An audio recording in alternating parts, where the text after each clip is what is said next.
experts.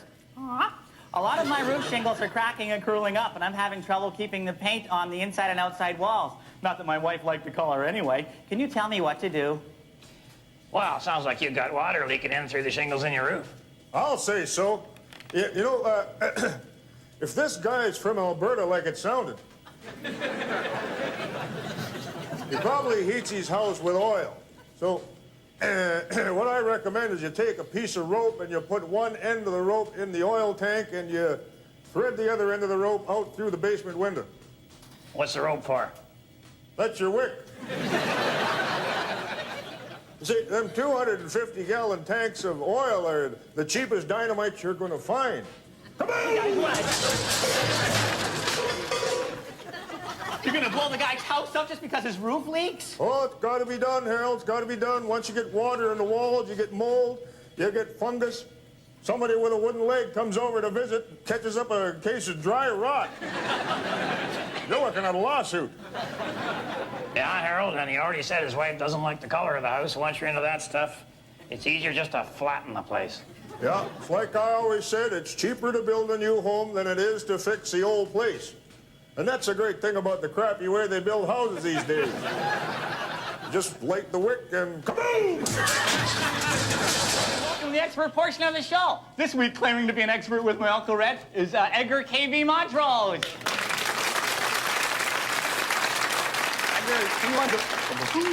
Today's letter is from a viewer in Brandon, Manitoba. It says, Dear expert, I love to barbecue, but lately our neighborhood has been overrun by a huge flock of seagulls that ruin everything. What can I do? Any ideas there, Edgar? Well, Red, if this guy is from Brandon like it sounded like he was...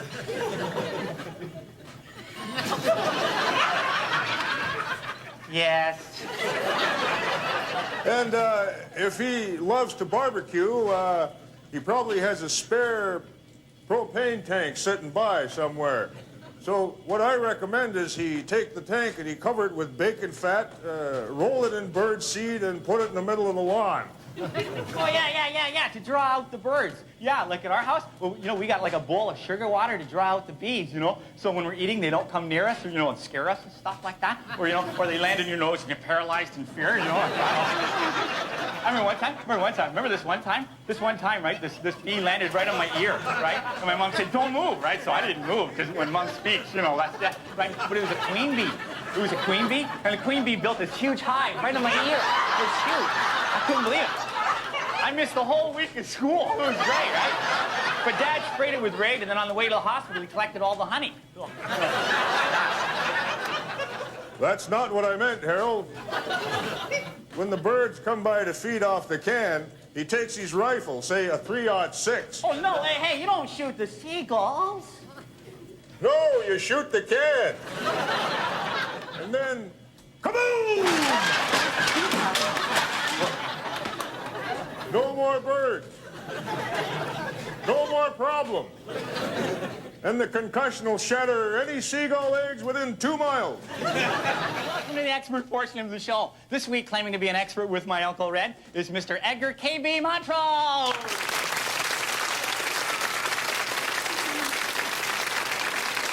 All righty. This week's letter is from Butte, Montana. That's pronounced Butte, Harold. Oh, really? Yeah.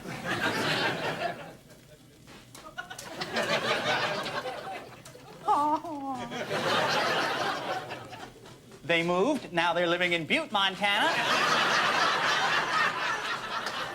Dear experts, one of the casement-style windows in our dining room is stuck shut. What's the best way to get it sliding again? Well, you've just probably painted her shut there. You got to cut that through with a razor blade or a sharp knife. That's pretty labor-intensive, Red. Maybe the window's stuck because the house is settling. You see, when a house gets to be, say, 40 years old, it settles and sags and buckles. I've been there. You're still there. Well, in that case, you take apart a couple of 22 shells, you see, and you pour the powder into the corner of the frame. And swoom, you can pop that window out of there in no time flat. That sounds pretty dangerous. Huh? Dangerous? It sounds dangerous. Oh, no, Harold, it's not so dangerous. For some reason, dynamite is one of those expressions that scares people, like, like nerve gas. So would you blow out the one window, Edgar, or all the windows? Well, if you're going to take out more than one, you're further ahead just to take out the whole house.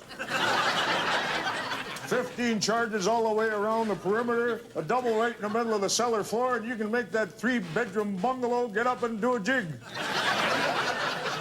Wouldn't our viewer have to rebuild his whole house, though? So? If you plant your charges properly, when you blow up your house, your brick and your wood and your plumbing all land in 3 separate piles. This week on the experts portion of the show, joining my Uncle Red is Mr. Edgar K.B. Montrose.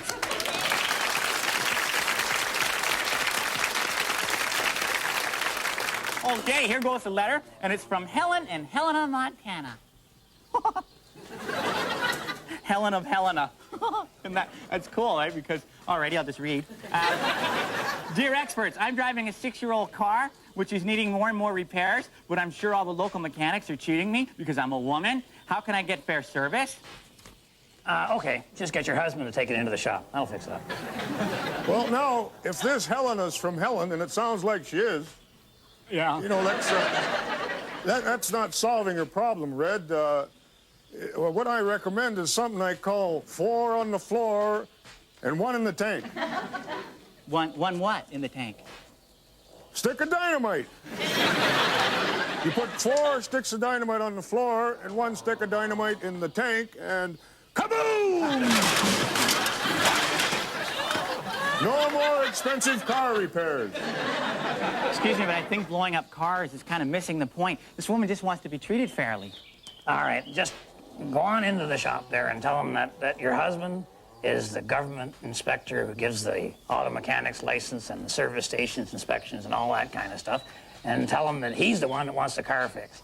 You wouldn't believe the service I get in restaurants when I pretend I'm the health inspector.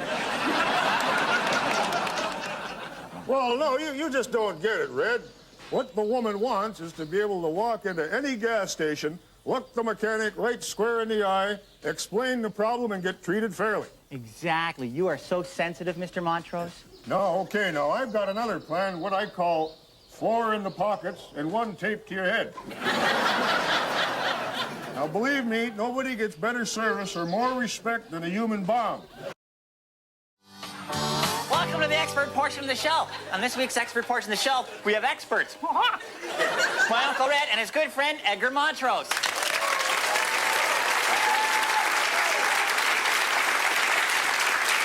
First letter goes as follows. Alrighty, dear experts, I took my children to a movie recently, and I was disgusted by the language and the nudity.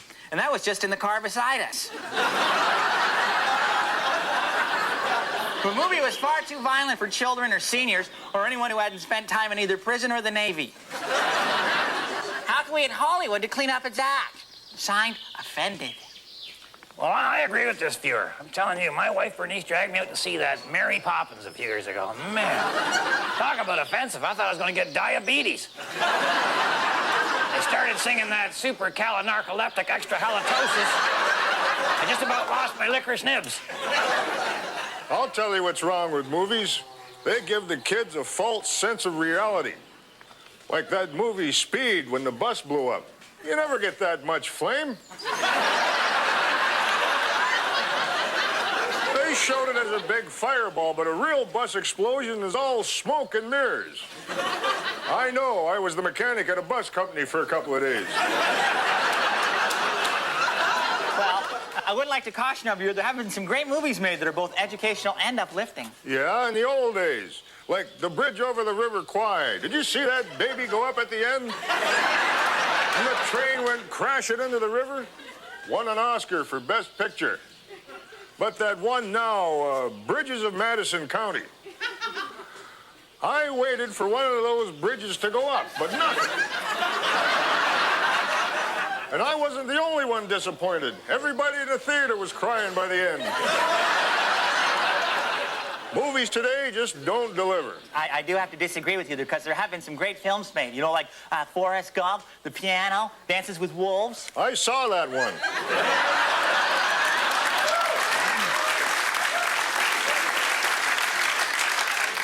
Now, the native guy was okay. Should have got the Oscar. But the rest of it was a yawn.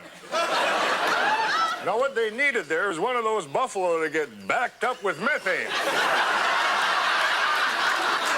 He'll catch his hoof on a piece of flint and go off like a big furry grenade. KaBoom! Talk about your burgers to go. Welcome to the expert portion of the show. This is where we address the three little words that men find so hard to say. I don't know. That's true, isn't it? Okay. Today's letter goes as follows. Dear experts. La, la, la, la, la. Lately, my teenage son has been hanging out at the mall, smoking cigarettes and slacking off. My husband won't discipline him because he does exactly the same thing. Is there some way I can encourage my son to be a better person? Well, you know, teenagers are kind of like firecrackers. Your best bet just to stand way back and cover your eyes. No. That's just ignoring your responsibilities. Yes, it is. Uncle Red, you can't just stop being a parent. Well, you know, I would have to agree with Harold on this point, Mr. Green. And as you know, it hurts me deeply to say that. You have to involve your parents if you're a teenager. Like, I remember when I was a teenager, it would have been so great to be able to talk to any one of my dads. Yes, Mike is absolutely right. You have to keep open the lines of communication. Yes, and you have to be very aware of who your son is hanging out with, especially his girlfriend. Well, you never had that problem, did you, Harold? You know what? My girlfriends were a bad influence on me. You know that? I mean, my life would have been totally different if I dated nuns. So would theirs, I'm thinking. You know, I think parents have more influence over their kids than they think, you know, because if parents respected their kids, then kids wouldn't have anything to rebel against or they wouldn't be hanging out with the wrong crowd. Yeah, well, see, my life went downhill because I hung out with the wrong crowd when I was a teenager. And then later, when I went to prison, my social circle continued to be uninspiring. Really? But that's my point. That's my point, though. See, nobody ever gets anywhere by hanging out with a bunch of losers. Oh, yeah? Got me a television show. Welcome to the expert portion of the show. This is the part of the program where we like to examine those three little words that men find so hard to say. I don't know! That's true, isn't it? Okay, joining me, Uncle Red, today is Mr. Mike Hammer. Welcome, Mike. All right, our letter for the experts goes as follows. Dear experts, I have a problem. I have a birthday coming up, and my husband is far too generous with his gifts. Last year, he got me a new foreign sports car. The year before, it was an emerald and platinum ring. We are not wealthy, and we cannot really afford his largest. How do I mention it without hurting his feelings? Aw, that's so lovely. Oh, it might be lovely for her, but thank goodness nobody else's wife is watching this show.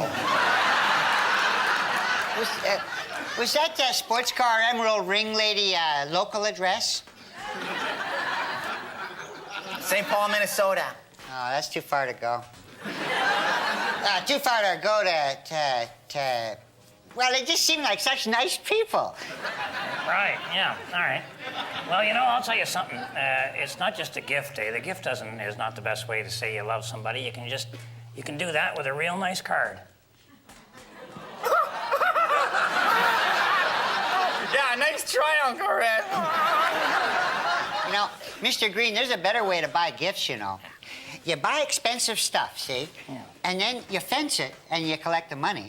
And then you claim you've lost it or it got stolen, right? And you collect it from the insurance agent, right? And then you buy another replacement present and then you end up with a big profit. Okay, no, I think that's a good plan, except for the going to the slammer part. Well, I mean, you trade jail time for the profits of your crime. I mean, it's pretty straightforward, right? I mean, your time for someone else's money. You know, if you traded the jail for an office, that's what straight people call work.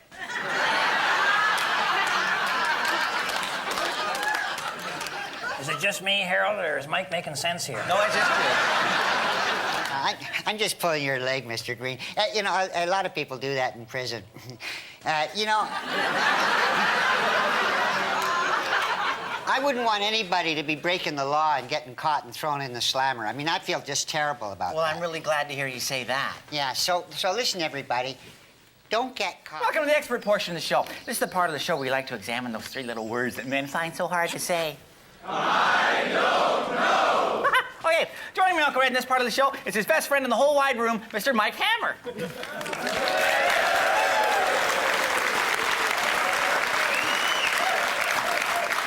Okay, and today's letter goes as follows. Dear experts, la la la. We'd like to make our house safe from intruders, but we can't afford an expensive alarm system, so we've wired our outside doorknobs to the stove. We don't have intruders, but we've been electrocuted so many times we've burned all their hair off our arms.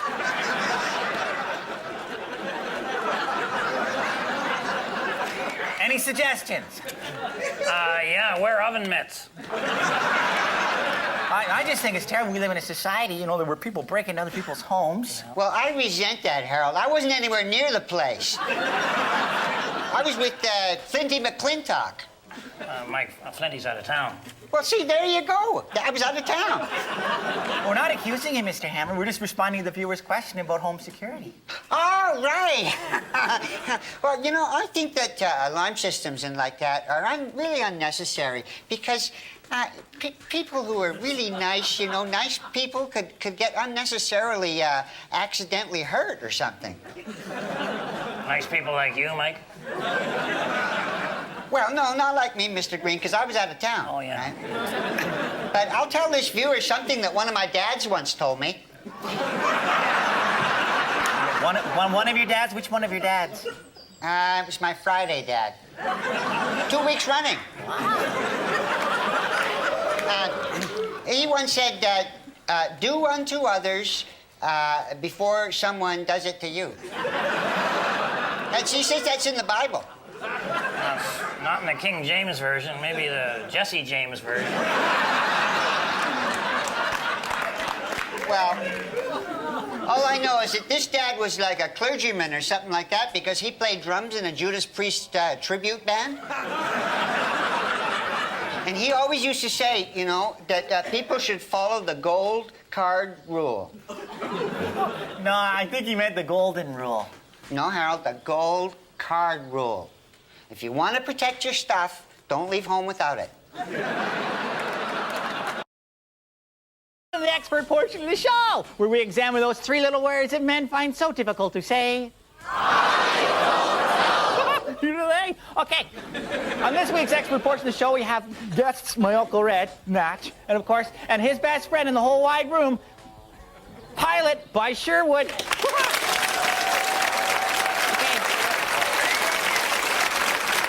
And this, you are right. Dear experts, I'm fed up with crime, and I'm thinking of moving from the city to Possum Lake. Is there much crime where you are? Good question. Well, no, there's no crime up here. Unless borrowing something and never giving it back is called theft. Well, I know some of the wardrobe choices up here border on the criminal.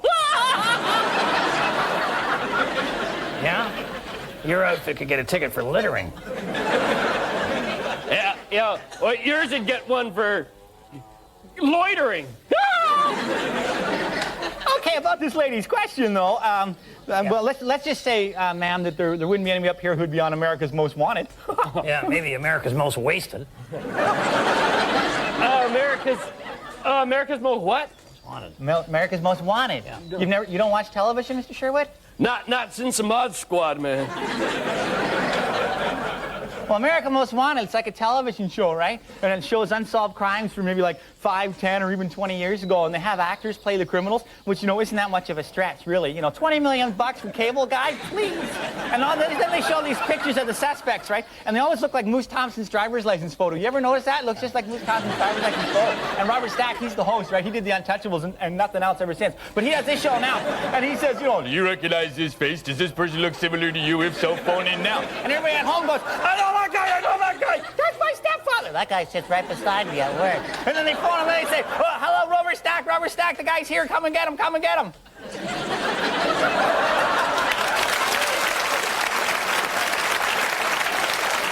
America's Most Wanted.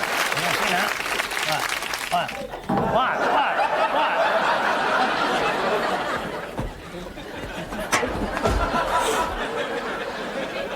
Should we phone Robert Stack? Welcome to the expert portion of the show. Part of the show where we examine those three little words that men find oh so hard to say.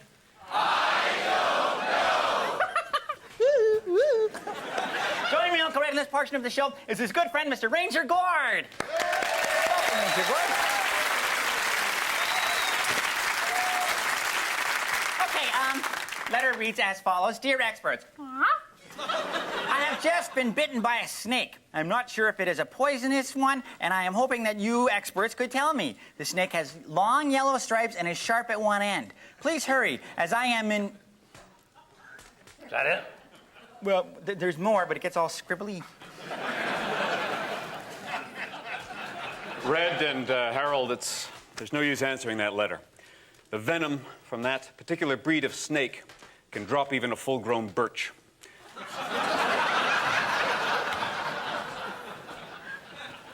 The person that wrote it probably used up their last ounce of strength licking the stamp to write that. Just like a birch as in tree. Oh, yeah, absolutely. Yeah. Now, snakes and trees aren't natural enemies. They don't normally fight. But if the tree were to attack first, the snake will bite back and kill the tree. Even if the tree stands perfectly still? Absolutely. Absolutely, Red. I've seen a lot of strange things during my 18 years up at Fire Watchtower 13. But when you first see a tree and a snake battle to the death, you think you're seeing things. You know, you think it's a trick of light or maybe one of those strange mushrooms you just ate.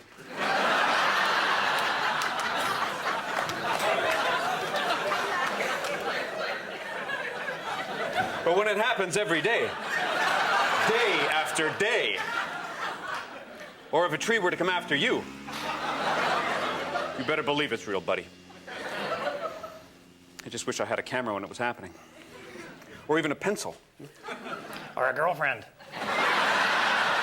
No, actually, Ranger Gord, by the description of this snake, it just sounds like a typical garter snake. Yeah, you know what? yeah. I don't think there's anything to worry about. It's probably just a joke, you know. And what about the birch, Harold? Huh? What about the birch? Yeah, Harold.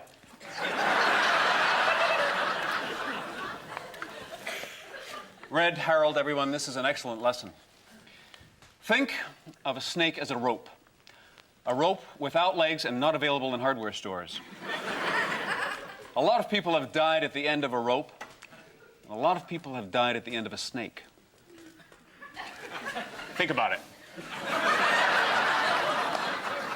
I did. For 5 months one winter.